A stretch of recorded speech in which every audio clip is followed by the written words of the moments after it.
আসসালামু আলাইকুম, সবাই কেমন আছেন? আশা করছি যে যেখানে আছেন সবাই অনেক ভালো আছেন এবং সুস্থ আছেন। আলহামদুলিল্লাহ আমরা অনেক ভালো আছি। ইনায়ামুজ ব্লগ থেকে আরও একটা নতুন দিনে নতুন ছোট্ট একটা ব্লগ নিয়ে আসলাম। আশা করছি ভালো লাগবে।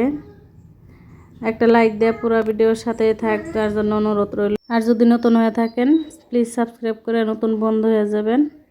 আজকে হচ্ছে শুক্রবার, তো সকাল সকাল ইনায়ের আব্বু আর ইনায়ের আব্বুর চাচাতো ভাই একটা, তো দুজন মিলে আমাদের পুকুর পাড়টা আর কি সাফা করতেছে। অনেক জঙ্গল হয়েছে।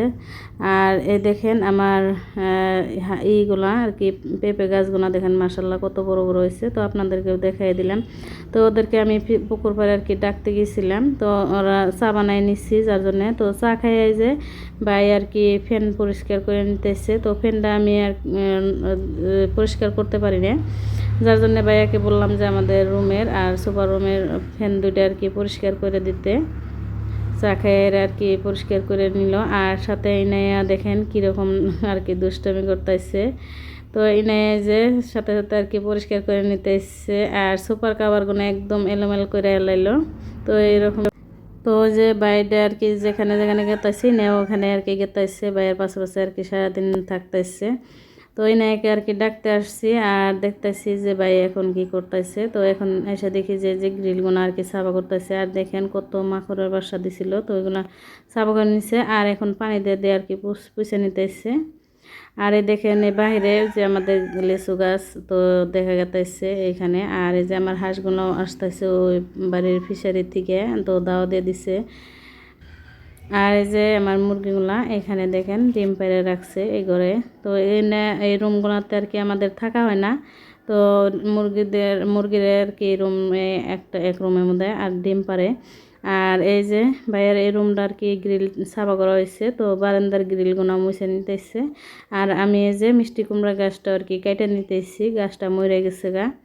তো ভাবলাম যে এখন যেহেতু অন্য সবজি গাছ লাগাই দিব, এখন মিষ্টি কুমড়া গাছটা আর কি কেটে দেই। আর এই যে আমাদের লেবু গাছটা যে তুলসী গাছের জন্য আর কি বেশি ভালো হইতেছে না, যার জন্য তুলসী গাছটা কেটে দিলাম। আরও তুলসী গাছ আছে বাড়িতে, তো ভাবলাম যে এটা উঠাই দেই গাছটা।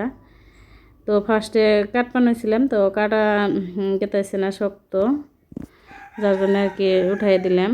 আর এই যে আমি পরিষ্কার করে উঠানটাও ঝাড়ু দিয়ে নিচ্ছি।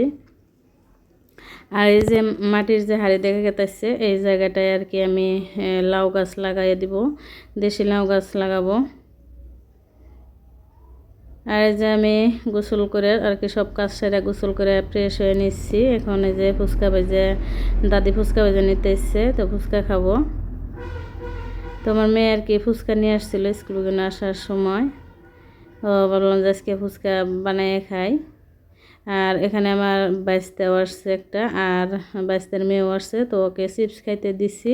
তো বসে বসে চিপস খাইতেছে। আর বাইশটাকে বললাম যে ফুচকা খাইয়ে তারপরে যাবেন। তো সবাই মিলে আমরা ফুচকা খাইয়ে নিয়েছিলাম। তো এখন প্রায় সন্ধ্যা হয়ে গেছে। তো আজকের ভিডিওটা এই পর্যন্তই। সবাই ভালো থাকবেন, সুস্থ থাকবেন। আল্লাহ হাফিজ।